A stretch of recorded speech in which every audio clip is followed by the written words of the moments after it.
promiscuously to refer to things that are not traumatic. So people will have a difficult experience and say, I was traumatized. No, they weren't. They just had a difficult experience. And as one of my colleagues points out, all trauma is stressful, but not every stress is traumatic. So sometimes people use the word to refer to difficult experiences, which is not the same as being traumatized. Trauma is not understood nearly enough or used nearly enough.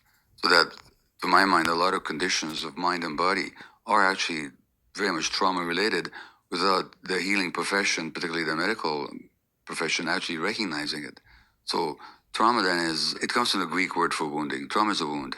It's a psychic wound that leaves a scar, it leaves an imprint in your nervous system, in your body, in your psyche, and then shows up in multiple ways that are not helpful to you later on. So in its basic sense, trauma is a psychic wound. And if you look at the nature of a wound, on the one hand, if it's raw and open, it really hurts. So when somebody touches that wound that you sustained a long time ago, but it hasn't healed yet, you'll react like you're just being tormented all over again. This happens in relationships all the time.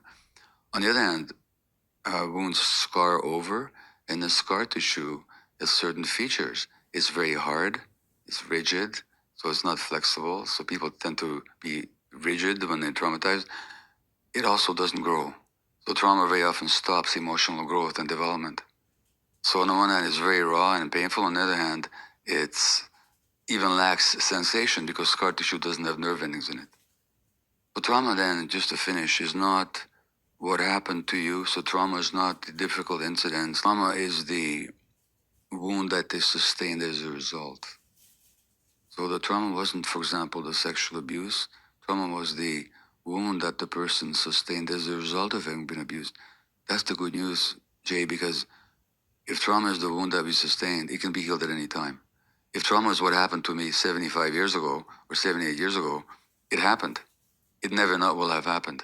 But it'll never not have happened. But if the wound is what happened to people inside as a result, that can be healed.